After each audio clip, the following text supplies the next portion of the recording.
विश्वनाथ भगवान की जय।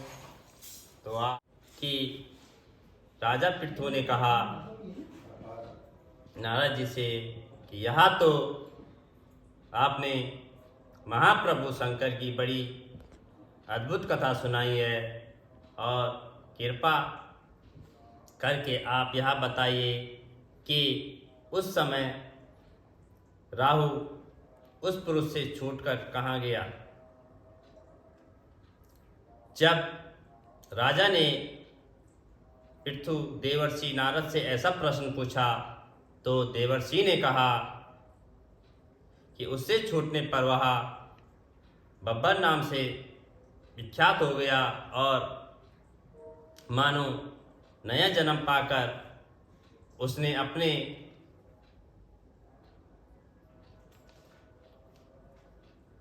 अपने आप को धन्य माना तथा वह धीरे धीरे जलंधर के पास गया। फिर वहां जाकर उसने शंकर जी की छोटी चेष्टा कही और उसे सुनकर दैत्य राजों को बड़ा क्रोध आया और उसने सब दैत्यों को सेना सजाने की आज्ञा दी और कालनेमी और शुंभ निशुंभ आदि सभी महाबली दैत्य तैयार होने लगे और एक से एक महाबली दैत्य करोड़ों की संख्या में निकलकर युद्ध के लिए संबंध गए और महाप्रतापी सिंधुपुत्र शिवजी से युद्ध के लिए निकला और सिंधुपुत्र शिवाजी के युद्ध के उसके आगे महर्षि शुक्र और छिन्न सिर राहु हुआ। तो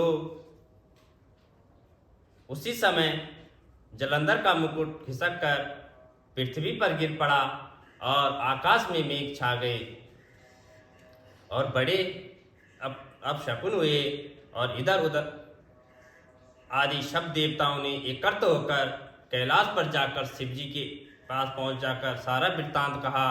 तो और यह भी कहा कि आपने जलंधर से युद्ध करने के लिए जो भगवान विष्णु को भेजा था वह उसके वशवर्ती हो गए हैं तथा लक्ष्मी सहित जलंधर के अधीन होकर उस घर में निवास करते हैं और अब देवताएं भी उनके यहाँ निवास करना पड़ रहा है।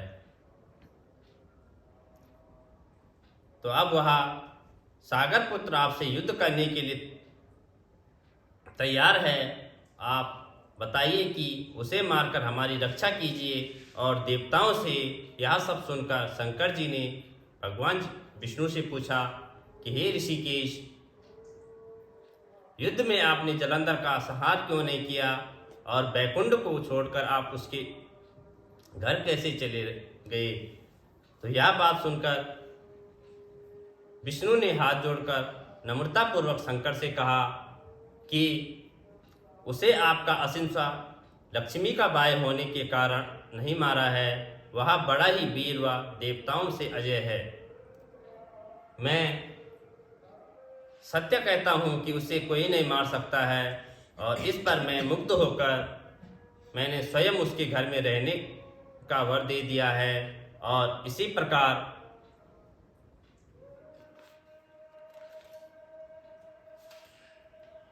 और इसी कारण मैं उसके घर में रहता हूँ। तो हे सूर्यवंशी विष्णु, आप यहाँ क्या कह रहे हैं। तो उस दैत्य राजा ने जलंधर को इसमें कुछ भी संदेह नहीं दिया और अब वह सब देवताओं को जलंधर को मेरे द्वारा मारा हुआ जानकर अपने स्थान को जाइए। जब शंकर जी ने ऐसा कहा तो सब देवताएं संदेह रहित होकर अपने अपने स्थान को चले गए और ठीक उसी समय पराक्रमी जलंधर अपनी विशाल सेना के साथ कैलाश पर्वत को घेर कर सिंहासन करने लगे। तो दैत्य ने नाद और कोलाहल से शिवजी को क्रुद्ध हो गए और उन्होंने अपनी नंदी आदि गणों को उसके साथ युद्ध करने की आज्ञा दी। तो कैलाश पर्वत के समीप भीषण युद्ध होने लगा और दैत्य अनेक प्रकार के अस्त्र शस्त्र बरसाने लगे। मेरी मृदित संग और तीरों कीर्त हाथी घोड़े और रथों से शब्द से पृथ्वी कांपने लगी और युद्ध में कटकर मरे हुए हाथी घोड़े और पैदलों पर पहाड़ सा लग गया, जिससे कि युद्ध भूमि और अगस्त्य हो गई। और दैत्य के आचार्य श्री शुक्राचार्य जी अपनी मृत संजीवनी विद्या से सब दैत्यों को जिलाने लगे। यह देखकर शिवजी गण व्याकुल हो गए और उसके पास जाकर सारा वृत्तांत सुनाया। तो उसे सुनकर भगवान रुद्र के क्रोध की सीमा ना रही और वह अपने भयंकर रूप से दिशाओं को प्रज्वलित करने लगे। फिर तो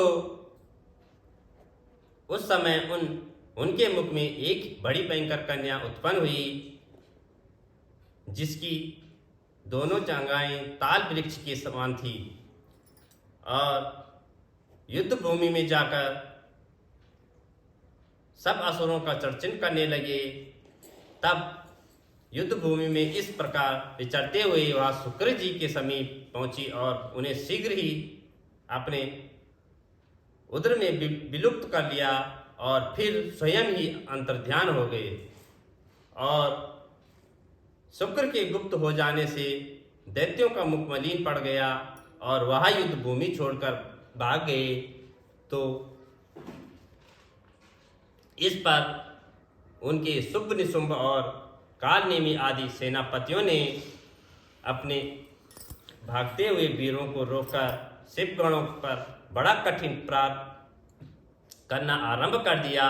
और ऐसा ही शिवजी के नंदी और आदि वीर गणों ने भी, जिनमें गणेश और स्वामी कार्तिक भी थे, और अपने गणों को रोक कर दैत्यों के भीषण युद्ध करना आरंभ किया।